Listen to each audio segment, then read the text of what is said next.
મિત્રો આજકાલ કોઈ પણ માહિતી આપવાની હોય અથવા તો એપ્લિકેશન કરવાની હોય તો એમાં પીડીએફ ફોર્મ ખૂબ જ પ્રચલિત છે. તો આ પીડીએફ ફોર્મ આપણે ભરવાનું હોય અને આ પીડીએફ ફોર્મ આપણી પાસે આવે તો આપણે શું કરીએ છીએ? સૌથી પહેલાં ફોર્મને ડાઉનલોડ કરીએ છીએ, પછી એની પ્રિન્ટઆઉટ લઈએ છીએ અને પછી આપણે આ ફોર્મને હાથ વડે ભરતા હોઈએ છીએ. તો ઘણા જે સ્માર્ટ યુઝર હોય છે, જે કમ્પ્યુટરની અંદર સ્માર્ટ યુઝર હોય છે, જેમની પાસે થોડી કમ્પ્યુટર સ્કિલ સારી હોય છે, એ લોકો શું કરતા હોય છે કે એમની પાસે પીડીએફ એડિટર હોય છે અને ઘણી વખત આ પીડીએફ એડિટર જે છે એ પેઇડ હોય છે અને એ સીધું જ કમ્પ્યુટરમાં ભરીને એની પ્રિન્ટ કાઢતા હોય છે. તો આજનો મારો વિષય છે, શું પીડીએફ એડિટર વગર સીધું જ આ ફોર્મ ભરીને એની પ્રિન્ટ કાઢી શકાય? તો જી હા મિત્રો, અહીંયા આગળ તમે જો આ નેમ ઓફ ધી સ્ટુડન્ટ છે અને અહીંયા આગળ મેં નામ લખ્યું છે, અહીં ખરું લખી શકું, તારીખ લખી શકું, કે જે પણ ઇન્ફોર્મેશન માગી હોય એ હું સીધું જ આ ફોર્મની અંદર ભરી શકું છું અને એ પણ કોઈપણ જાતના પીડીએફ એડિટર વગર. તો ચાલો મિત્રો, આવું કેવી રીતે કરી શકાય તે જોઈએ આ વિડીયોની અંદર. મિત્રો, મારે પીડીએફ ફોર્મ ભરવું છે, એ પણ કોઈપણ જાતના પીડીએફ એડિટર વગર. તો એના માટે મારે એક પીડીએફ ફોર્મ જોઈશે. તો અહીંયા મિત્રો મારી પાસે એક પીડીએફ ફોર્મ છે, જુઓ આ રહ્યું.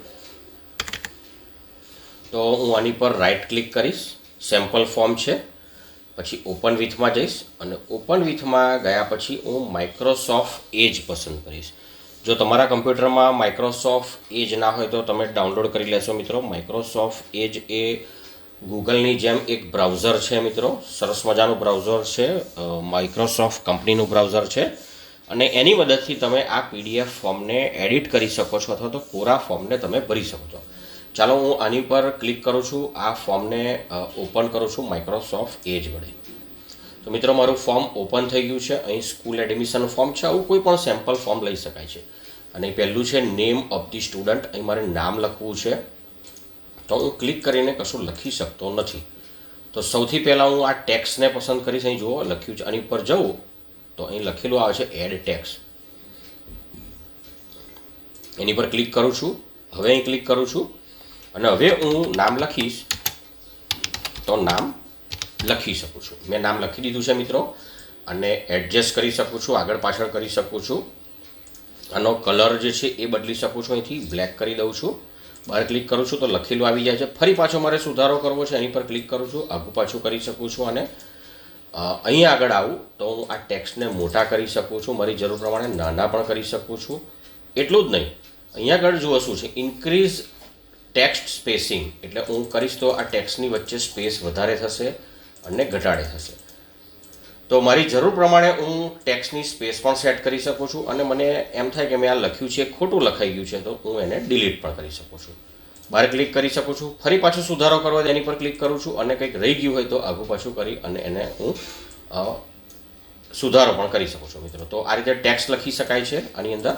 બીજું કે અહીં આગળ જેન્ડર લખ્યું છે, મારે બોય, ગર્લ કે થર્ડ જેન્ડર આ પસંદ કરવાનું છે, ટીક કરવાનું છે. તો કેવી રીતે કરું? ટેક્સ્ટ બોક્સની જોડે પાછું આ બાજુ ડ્રો છે, ડ્રોની અંદર હું બ્લેક કલરની પેન પસંદ કરું છું અને હવે હું બોય જે લખ્યું છે એની ઉપર આમ કરી અને ખરું કરી દઉં છું. આ રીતે ખરું કરી દઉં છું અને હવે હું ફરી એની પર ક્લિક કરું છું એટલે એ ડિસિલેક્ટ થઈ જશે અને બોય પસંદ થઈ ગયું છે. અને લખ્યા પછી મારે ભૂસી નાખવું હોય, માની લો કે મેં અહીં આગળ કંઈક લખ્યું છે, અહીં કે આ લીટો દોરાઈ ગયો અને ભૂસવો છે તો અહીં ઇરેઝર છે, ઇરેઝરની મદદથી હું એને ભૂસી પણ શકું છું. ફરી એની પર ક્લિક કરીશ એટલે ડિસિલેક્ટ થઈ જશે. હવે સવાલ એ છે કે આ શું છે? એ અને એની ઉપર વોઇસ જેવો અવાજ છે.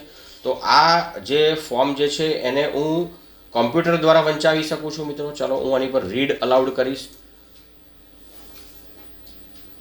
One name of the student underscore underscore underscore underscore underscore underscore. તો તમે આ રીતે કમ્પ્યુટર દ્વારા ફોર્મને વંચાવી પણ શકો છો. આ એક તમને બેનિફિટ મળે છે. ચલો આપણે આમાંથી એક્ઝિટ થઈએ. હવે ફોર્મ ભરતા ભરતા માની લો કે મારું અંગ્રેજી કાચું છે અને અહીં આગળ એક ચોથું ઓપ્શન છે મધર ટંગ. અહીંયા તમે ડેટ પણ લખી શકો છો. દાખલા તરીકે તમારે ડેટ લખવી હોય તો હું ટેક્સ્ટમાં લખું, કોઈ પણ એક તારીખ લખું, માની લો કે 10.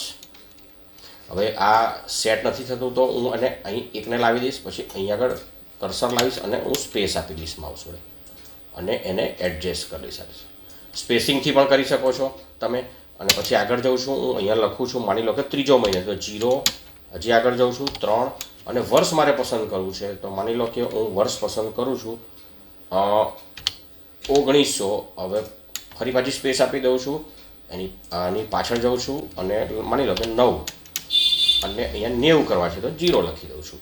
સેટ આગળ લઈ લઉં છું, એડજસ્ટ કરી શકું છું અને ભૂસીને તમે પણ એડિટ કરી શકો છો. બહાર ક્લિક કરો છો તારીખ આ રીતે લખી શકો છો. હવે માની લો કે ફોર્મ ભરતા મને એમ થાય છે અને સેવ કરી દઈશું એટલે આ જે તમે ચેન્જ કર્યો છે એ સેવ થઈ જશે. ફોર્મ ભરતા એમ થાય છે કે મને હવે ચલો હું ટેક્સ્ટને ડિસિલેક્ટ કરી દઉં છું, નોર્મલ કર્સર કરી દઉં છું. આ મધર ટંગ મારે અહીં લખવું છે તો મને માની લો કે આ શબ્દ આવડતો નથી તો મારે અહીં શું લખવું, તો આની પણ ફેસિલિટી આની અંદર છે. તમે અહીં આગળ જુઓ એક ટ્રાન્સલેટનું ઓપ્શન છે, હું એને પસંદ કરું છું. અહીં આગળ ટ્રાન્સલેટ ઓપન થઈ જશે આ રીતે, ટ્રાન્સલેટ. ઓકે, અહીંયા આગળ જો આ ભાષા પસંદ કરી લીધી છે અને મધર ટંગ ઇંગ્લિશ અને મેં ગુજરાતી પસંદ કરી રાખ્યું છે, માની લો કે ઇંગ્લિશમાંથી ઇંગ્લિશ, તો મધર ટંગનું મધર ટંગ થશે. પણ હવે હું ભાષા બદલું છું, ઇંગ્લિશમાંથી મારે ગુજરાતીમાં ટ્રાન્સલેટ કરવું છે. આ શું થાય છે મધર ટંગનો અર્થ?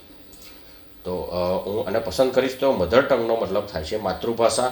એટલે પછી મને ખબર પડી ગઈ છે કે અહીં મારે મારી માતૃભાષા લખવાની છે, ગુજરાતી કે જે હોય એ તમારી માતૃભાષા.